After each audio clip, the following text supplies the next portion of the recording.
These professional chefs all want to break into the top ranks of the world's culinary elite. Deciding who has the talent to cut it is MasterChef judge Gregg Wallace. It's the most highly unusual plate of food I've ever seen. And culinary legend Michel Roux Jr. With 2 Michelin stars, he's expecting perfection. This plate of food has an identity and everything on this plate works. It's very good cooking. Cooking doesn't get better than this.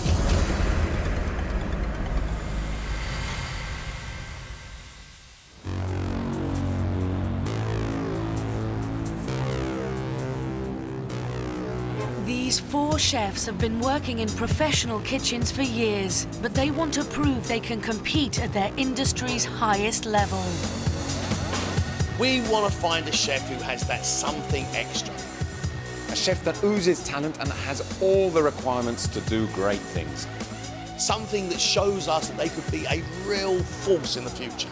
A colossus. In today's show, the professionals will be set 3 grueling tests. Only the best chef will make it through to the quarter-final. In this, the first of the tests, the contestants will not be cooking for Michel. As one of only a handful of 2 Michelin star chefs in the country, the 4 contestants will have to earn the right to cook for him. To whittle them down to the best 3, he's sending in his senior sous chef Monica to judge them. Move it! Get that garnish on the plate now! Monica, my sous chef, has been working for me for over 5 years. I trust her judgment. I know that if she says it's all right, then it's good.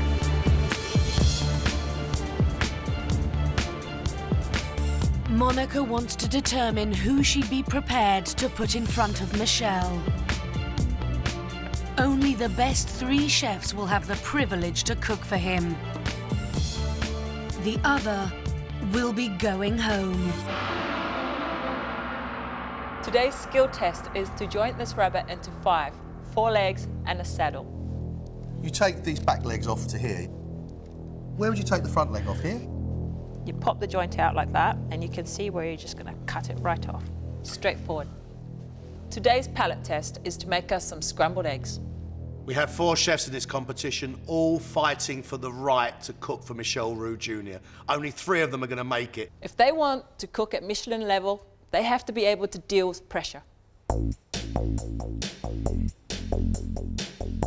24-year-old Jean Didier learned to cook French cuisine in his home country of Mauritius before coming to work in London. My dream is to have my own restaurant and a Michelin star hotel. I want to do good today to prove to myself that I can go very far in the job I love. Right, Jean Didier, off you go.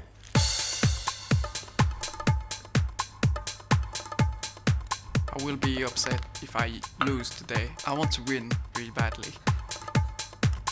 Jean Didier, have you ever jointed a rabbit before? No. You've got 6 minutes left.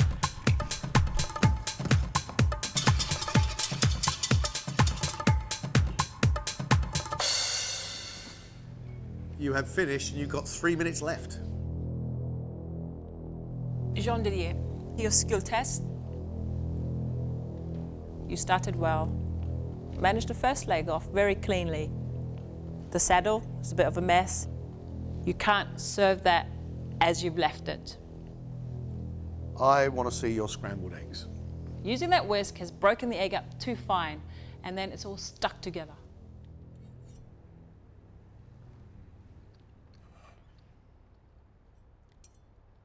It is moist, but it lacks seasoning.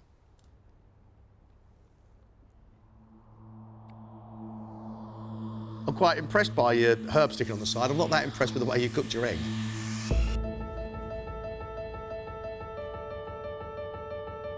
I'm very disappointed with nerve, calmly.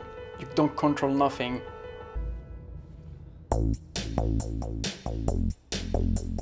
27-year-old Craig discovered his passion for cooking at school. Now he's working as a sous chef at an award-winning restaurant. I just love doing what I do. There's not many jobs where you get feedback like you do off customers saying that was brilliant. You know, it sort of makes your day, it sort of spurs you on. Craig, 10 minutes, off you go.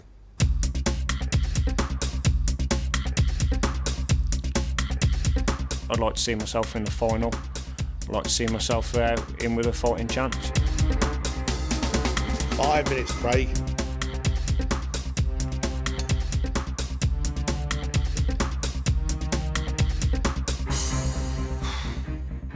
Right, you finished ahead of time.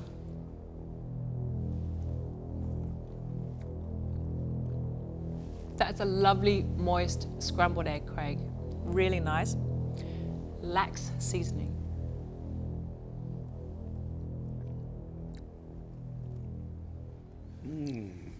It is so light and it's so creamy.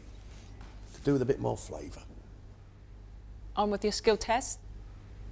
Overall, you showed you have very good knife skills, but you didn't deliver what I wanted. There you go.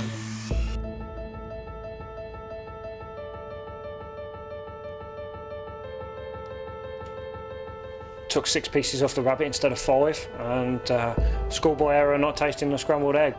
Bit annoyed with myself, but hopefully, you know, I've done it. You know, so yeah.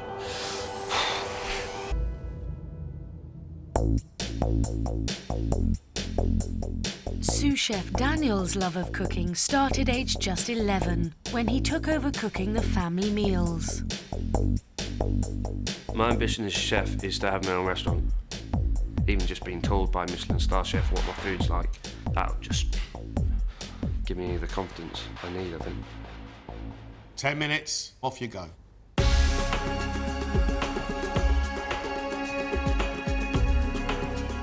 Cooking for Michel Roux Jr. would just be like, I don't know, I can't really describe it. It's like being a film star meeting your favourite director. I hope I get there. 2 minutes left.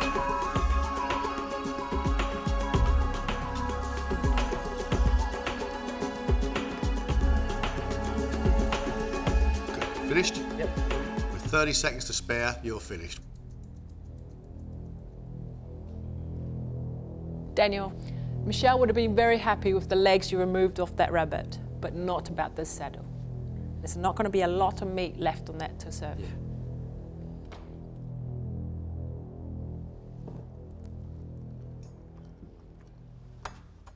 That, Daniel, is a lovely scrambled egg.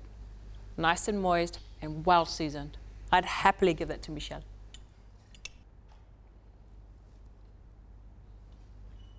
Light, fluffy, creamy, very well seasoned. Nice scrambled egg. Thank you. Thank you.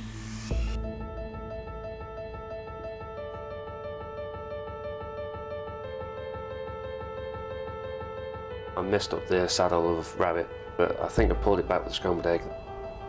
Next time I'll get it bang on.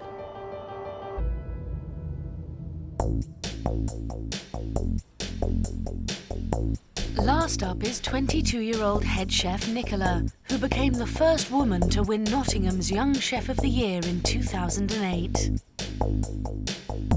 I always enjoyed cooking when I was a little kid. I remember my dad kind of says, you know, why don't you do it professionally and make a go of it? And ever since I have, I've loved it, and I wouldn't change it for the world. Nicola, you know what you got to do? Best of luck. I am pretty confident all round. I know that I'm going to give it a good shot. I work hard and I'm here to win it and nothing else. Just being the best, that's all that matters to me. 3 minutes left.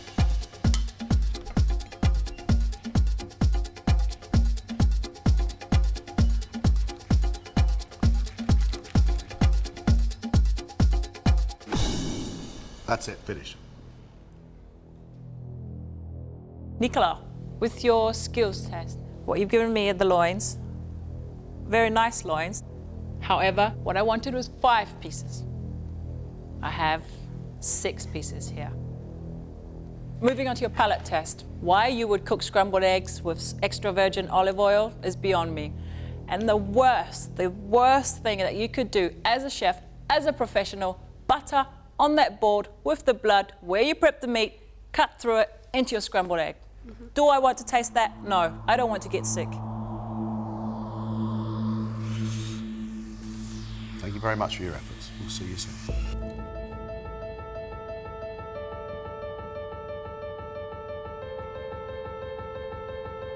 I think Monica was pretty tough, to be fair, but I was the one that made the mistakes. I think she was right to be tough in what she said, and I agree with what she said. It was silly mistakes.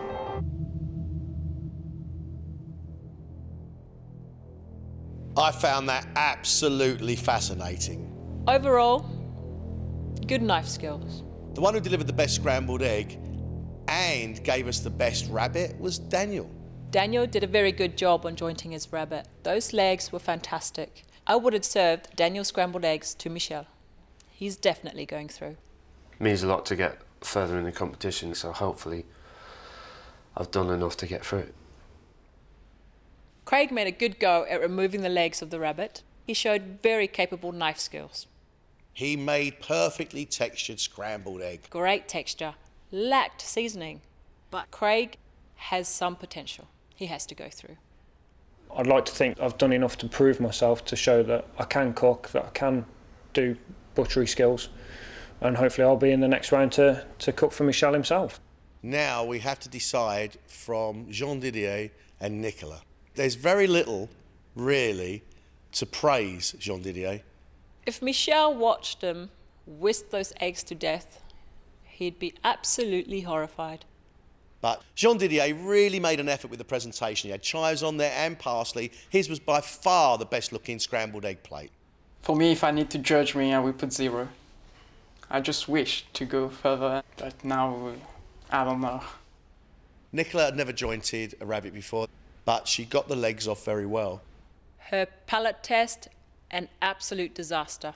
The unforgivable error of cutting butter on a board covered in blood with the same knife that she used to butcher that rabbit. She is lucky she is not in my kitchen. I understand how dangerous that is, but I don't imagine for one moment that's how she normally works. Gregg, they are here now. This is what matters.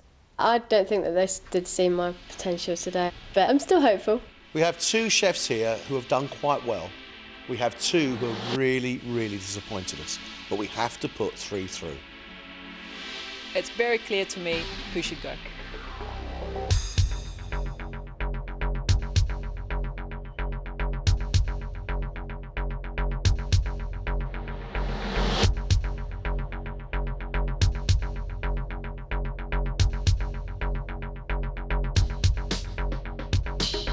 The chef leaving us today is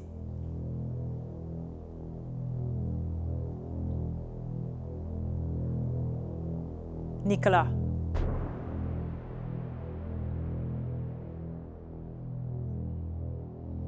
Jean Didier, you are only going through because someone almost poisoned me today. You need to step it up. Next time around, you're cooking for Michel. Good luck.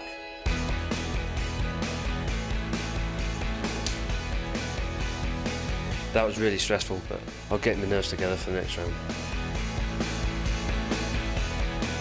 I've just got to really step it up a gear and progress through to the quarterfinals.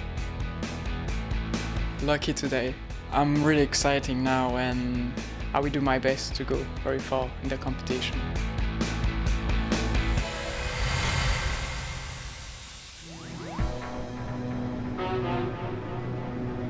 It's day 2. Craig, Jean Didier and Daniel are back. This time they have the chance to cook for Michel Roux Jr.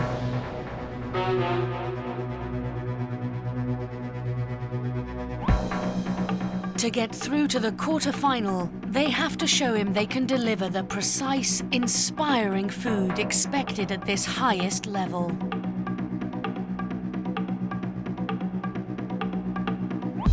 Welcome back, guys. You wanted to cook for Michel? Well, it's happened. It's a fresh, new start. For the versatility test, you have calf's liver. You have 50 minutes to deliver 2 great different dishes using the calf's liver and any of the ingredients in front of you. 50 minutes to impress us.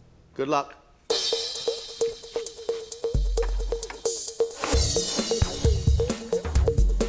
Their larder includes Parma ham, butternut squash, kale, mushrooms, red onion, polenta, parmesan, mustard, sage and cumin.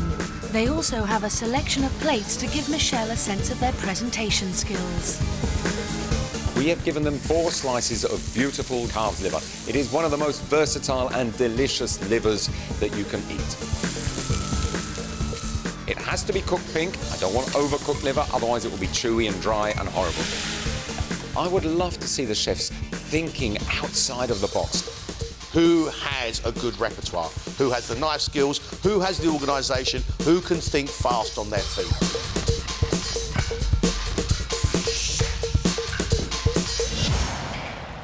All right, Craig, what are you cooking for us? I'm going to start with crushed new potatoes, calf's liver, sautéed curly kale, and then I'm going to try and do calf's liver, a polenta cake, stir-fried veg, see if that works. It might not work, I might have to change that as I go along. How do you feel now? There was a lot of nerves in the last bit, so this time I'm going to make sure that the seasoning's correct, taste everything I do, and make sure it's, you know, it's good enough for the both of you.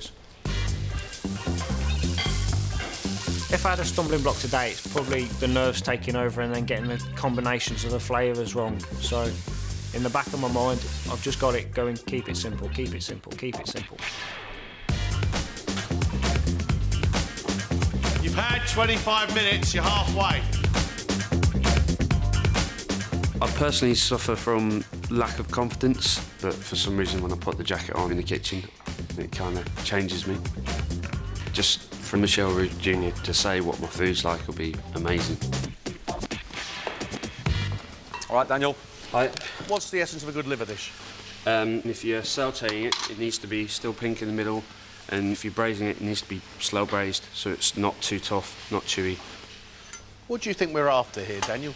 I think you're after with somebody who's got flair, spark, decent personality, but basically they can cook really good quality food.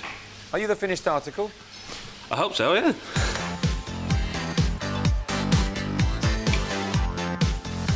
Gentlemen, you have 15 minutes left.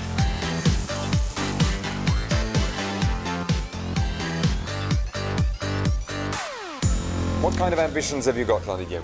I would love to have my own Michelin restaurant. That's my dream. And your style of cooking? Fusion, you can say a bit crazy. Have you ever worked with calf's liver before? To be honest, no. I just create and see what happen. What happen, and I give the best of myself.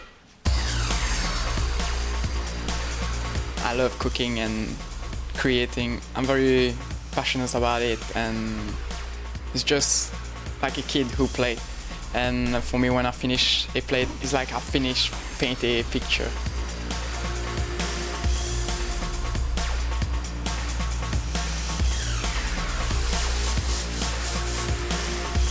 Two minutes.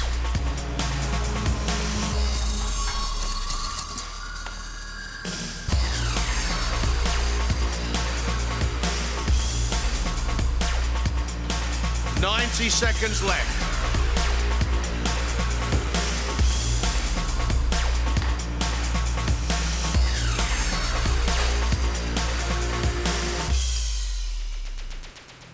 Time's up. That's it. Time's up. Craig's first dish is pan-fried liver with a parmesan polenta cake, stir-fried vegetables and a tomato salsa. Presentation-wise, I think it looks good. What is this? I didn't quite get what that was. That was stir-fried veg, it went a bit wrong. Stir-fried veg gone a bit wrong. Yeah.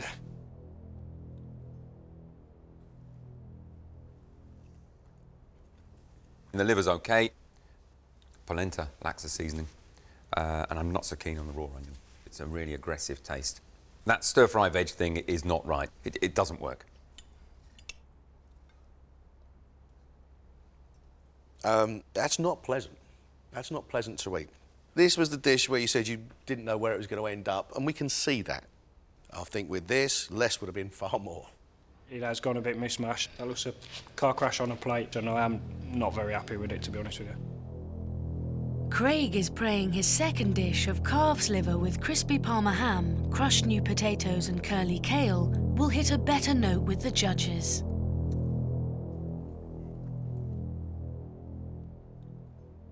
Tiny little errors. Skin on the potato, you wouldn't find that in a high-end restaurant, and the kale slightly undercooked. But this plate of food has an identity, and everything on this plate works. It's very good cooking. That's nice. Buttery soft potatoes, there's sweetness in the onion, there's saltiness in the bacon. Well, you've proved that when you start working with a clear plan, you can present good food. I really let myself down. I think nerves got to the best of me when I saw the stuff and I started panicking. That's why the polenta dish turned out as poor as it did. Should have ended up in that bin.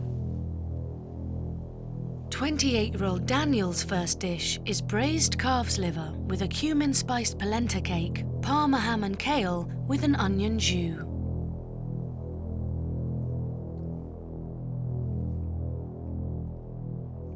The liver is too dry. Braising it hasn't really worked in this instance. Taste-wise, I think you've got a good palate. The onion sauce that you've got around there really has got a lot of flavour. And the polenta cake is rather nice as well. Thank you. Chef said you've got a good palate. I agree with him completely. But I would have been sending praise back if it would have been treated a bit more gently. Daniel needs his second dish of pan-seared liver with sage-roasted potatoes and butternut puree to score on texture as well as flavour. I like your presentation here.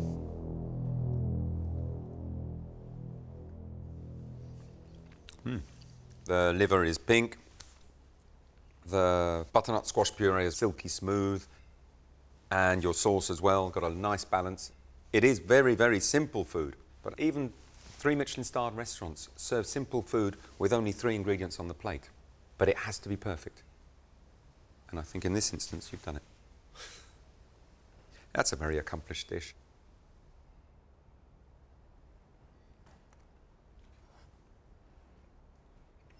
Yeah, I really like that. I really, really like that. Thank you. If I went to a restaurant and I got served that, I would be making another reservation to go back the week after. Good stuff, Daniel. I'm feeling over the moon. I'm a little annoyed with myself about braising the liver, but the praise I got from Michel Roux Jr. was amazing. Not as good as my daughter being born, but fairly close. For his first dish, Mauritian-born Jean Didier has made quenelles of calf's liver mousse and butternut squash. The colours are really nice. It is unusual to make a mousse out of calf's liver. Normally we make mousses out of chicken liver or duck liver. The only way to really find out is to taste it.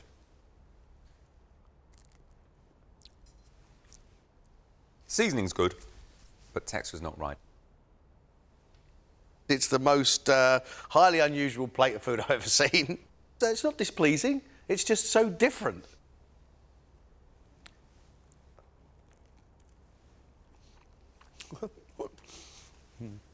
Amazingly, that works for me. It's just... What you've got there is you've got the iron flavour of that liver, and it's nicely seasoned.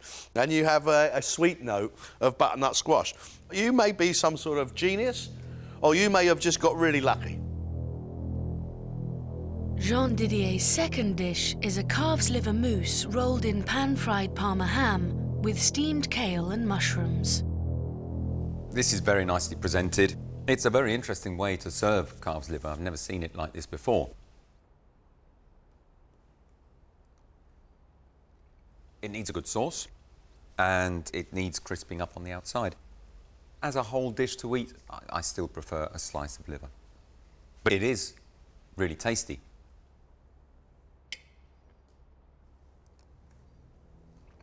Good seasoning, very nice.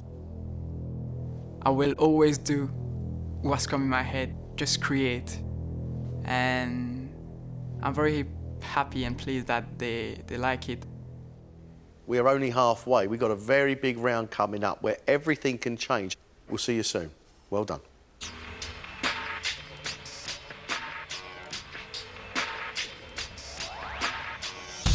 We have three very interesting chefs and quite different. Craig gave us two completely different dishes. His first dish was really confused. We had polenta in there, which was under-seasoned, an olive oil-based vinaigrette with raw onion, which was very aggressive, and then a stir-fry, which was overcooked with loads of soy in. It was horrible. His liver, ham and crushed potato dish was very good. Worked perfectly. However, seasoning was not right, and skins on the potato are not acceptable. He will never, ever again start cooking a dish before he knows how it's going to end. My shoulders are a bit slumped and my head's down, but this afternoon it's crack on and go out all guns blazing. I want to talk about Daniel. His first dish with the liver on top of the polenta cake, he'd overcooked his liver. Stupidly. But the flavours were great. That lovely little polenta cake, which was perfectly crisp, he'd put some cumin in, which was inspired. His second dish I thought was even better. He only had 4 things on a plate. But you don't need more. It doesn't need fuss when it's perfectly cooked like that. He certainly has a great palate, and I think he has the eye for presentation. I can see a very good chef in him. I really want the quarters now. I've got taste for it. I'm a lot more calm. I'm taking it a bit more on stride. So I think the quarter-final it's not in reach, but it's not out of reach. It's just around the corner. Jean Didier, I mean, what have we found there? I mean, he is crazy. Everything he touches, he wants to reinvent. It's the first time I've ever tried a calf's liver pate, but it was flavoursome, it was very well seasoned. It so shouldn't have worked, and yet it so did. I think he also has an eye for presentation because both the plates were very well presented. But I don't see what he got there that he wouldn't have got out of giving me ham and a fried liver. This afternoon, I feel quite nervous to do the classic cuisine. The two judges know the taste, so I need to make sure that I do it well and don't be crazy to add things.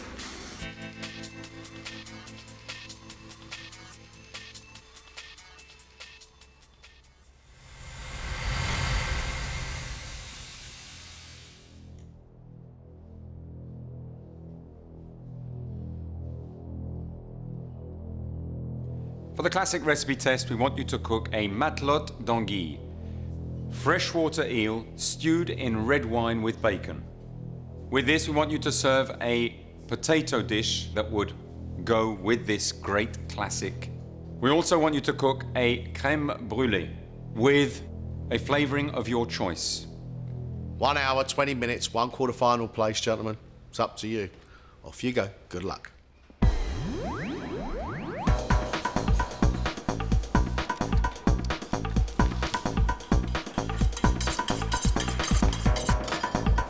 Eels are not as popular as they once were in Britain, but elsewhere in the world, their distinctive clear flavour is still highly regarded. In France, matelote d'anguille is a traditional dish popular in the wine-producing region of Burgundy.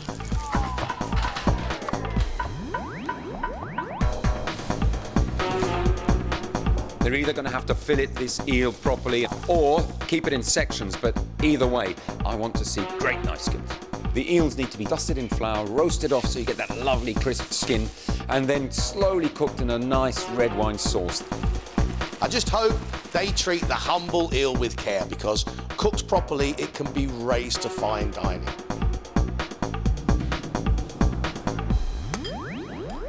Their second classic is crème brûlée, a rich, smooth baked custard, traditionally flavoured with vanilla and topped with a crisp caramel shell. To make the perfect crème brûlée, you need to mix your eggs with your sugar and a flavouring. Mix in your milk and cream, and then it gets slowly baked in the oven. If it's overcooked, it will curdle, and you'll get lumpy scrambled egg texture, which is not what we want. We want something really smooth and unctuous, and only just holding it. The best crème brûlées have just enough caramel so that every mouthful you get a little crunch. So many of our chefs fall down on desserts. The dessert is a real acid test. All right, Craig, so what have you got to prove to us from this morning? After this morning's fiasco with like the polenta dish, I've got to dig it out of the bag and try and get this classic test spot on.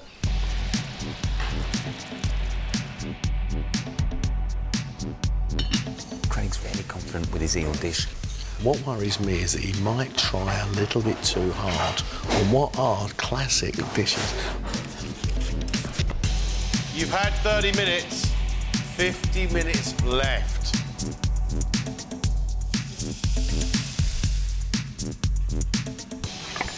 Right, Jean-Didier, do you understand the recipes? Yes. It's a classic recipes, and I will try to follow the recipes. Okay. But if I need to add a little touch of me, I will. That's what we thought you'd say.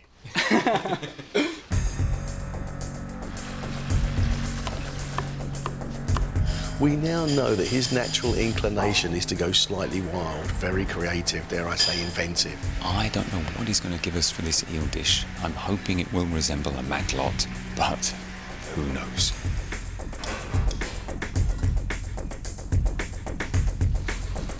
You've got 15 minutes left.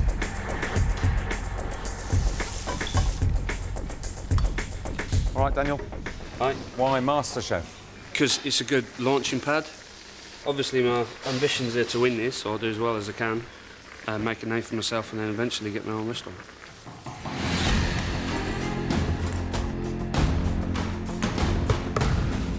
Daniel's very confident, even though he has never attempted this eel dish before. Is he heading for a fall? Is he a little bit too sure of himself? Actually, he messed up one of his previous dishes in the last round. Guys, it's the last 5 minutes.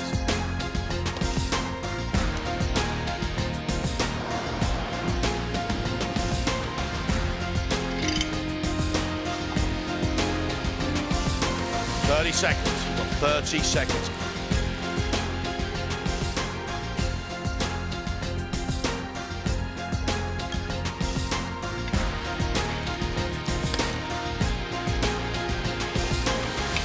That's it, time's up. Time is up.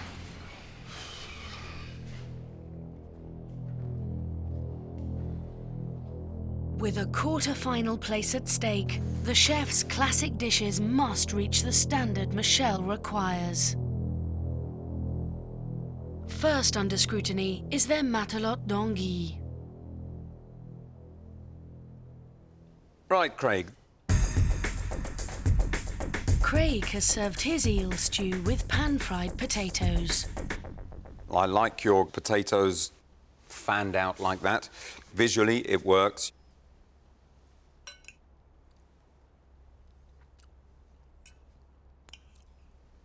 Potatoes, lovely. Very good.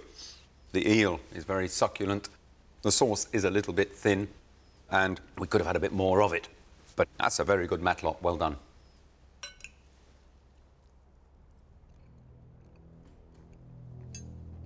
Tell you what, if that was served up to me, that would be a clean plate in minutes.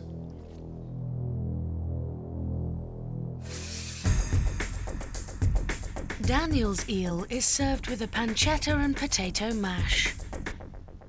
This is very, very simplistic. It really is the eel stew on the plate with potato and nothing else. So visually, it's not really attractive.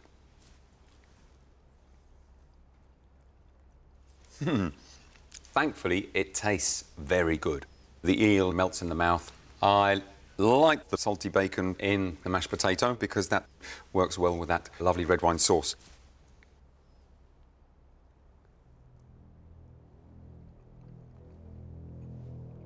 No, I like your flavours and I like your textures, I really do.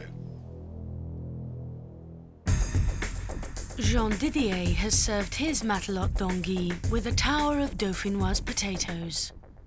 It isn't instantly recognisable as an eel stew, but it's as pretty as a picture.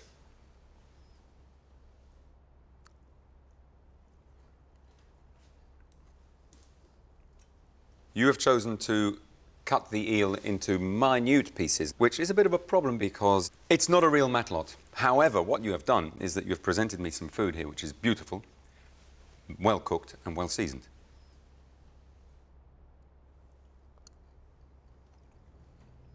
It's such a shame that this actually isn't what we were after, because actually it's a very good, tasty dish. The chef's second classic dish of creme brulee is their last chance to impress.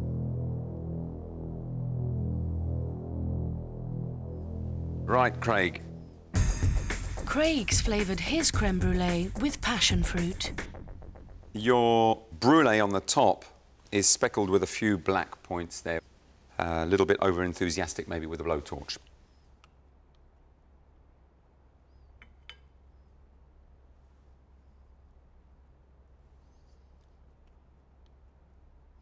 Flavour-wise, it works, but texture-wise, I think it's just about to curdle. It's not particularly pleasant.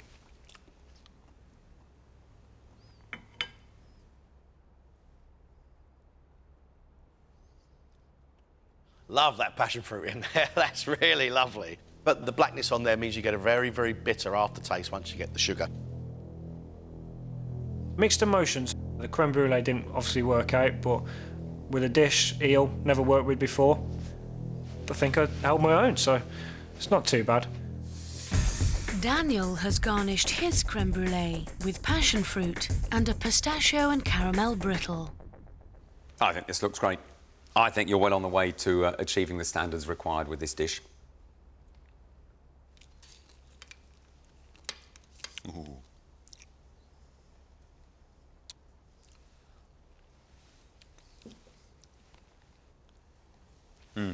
Caramel on top is lovely, perfect thickness. However, the actual custard itself is not cooked enough. It's liquid on the bottom, which is a shame. It's not right.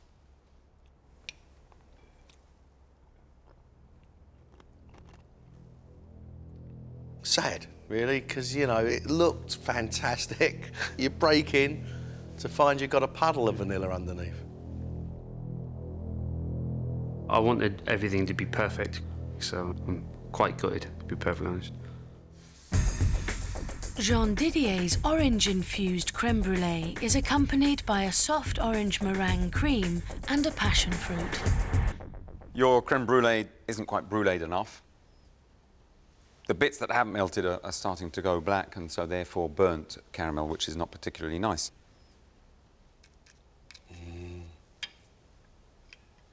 Oh dear.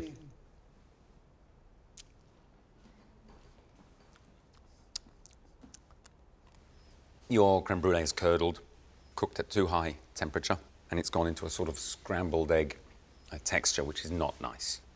This little egg white mixture hasn't worked because that's split. I think you have the best looking plate. The three things in a row I think look lovely, but I'm not sure I actually want to eat any of it apart from the passion fruit.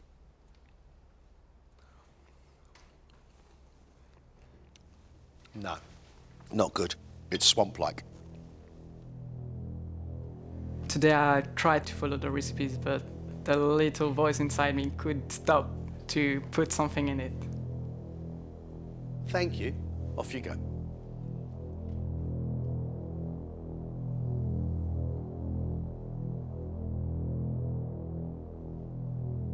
These three chefs, they've served us some great food, full of flavour and full of passion. And that's what we asked for and that's what we got. Craig had a mixed versatility test because one of his dishes, the liver, with the ham that he fried to be like bacon, was good. It was classic, solid cooking. But the other one, he referred to it as car crash cooking. That unseasoned polenta with that raw onion salsa drenched in oil, it really was horrible. You know, he needed a big round in the classic recipe test that he got off to a flying start. He delivered with the eel, I must say. His flavours were immense. His creme brulee was not good. It had curdled and it was undercooked. His consistency is just not there. He isn't as good as the other two. I think his journey stops here. If I was in Michel Roux Jr.'s and Gregg Wallace's shoes, me personally, I'd say, all right, well done, you had a good go. Here's your BFH, your bus fare home. We'll see you next year, hopefully. This is a straight fight between Daniel and Jean Didier. Daniel's second dish was superb. The level of cooking was very accomplished. One of the best dishes we've had on MasterChef. Very, very good indeed. But I was surprised by the mistakes in the classic recipe test. His eel dish was almost slopped on the plate. It was a little bit high street calf. But that eel tasted really good. The flavours were fantastic. For the creme brulee, unfortunately, he did not cook it enough and it was liquid inside. All right, it didn't set, but Nobody gave us a decent creme brulee. I think Daniel's a solid performer. But has he got it within him to really up his game? I'm very nervous. I just want to go home. I'll be glad when the tension's over. Well, Jean Didier, I don't think I've ever quite come across a chef like him. The first dish he gave us, I looked at it and thought, well, that's just outrageous. And then he made us a roulade. I think the strength of the liver and the strength of the ham blotted out the vegetables, but it tasted good. And it looked great on the plate. So we get into the classic recipe test. His eel dish wasn't authentic. And he'd sliced up everything, like diced it.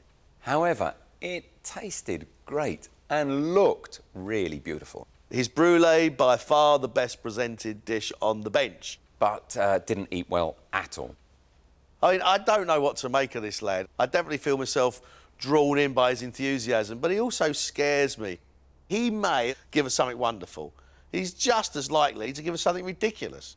It is risky, but if he can control his wild streak, that boy will go far. I hope I can get to the quarterfinal because I'm here at the first place to win. We have Daniel with his stability and his knowledge, or Jean Didier with his spark and creativity. Two completely different chefs. A hard one to call.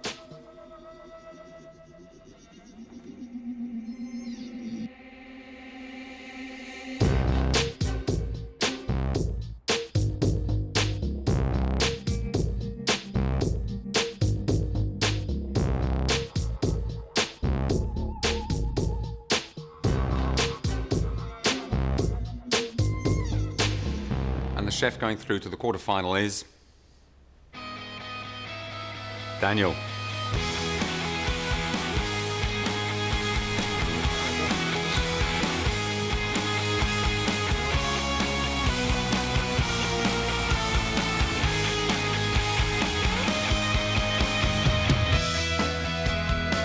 I'm over the moon. Now I'm in the quarterfinal. It hasn't stopped me being a chef. Just go back to work the next day and just get your head down and get it sorted and make sure everybody who's paying enjoys it. I'm sad because, of course, I would love to go to the quarterfinal. Then I'm happy because I've been myself in the competition and I'm very happy for that. When my name called out, I thought they made a mistake. It was just, yeah, it was amazing. I really wasn't expecting it. It was just, yeah, brilliant. Daniel will be back for the quarter-final to battle it out for the title of Professional MasterChef.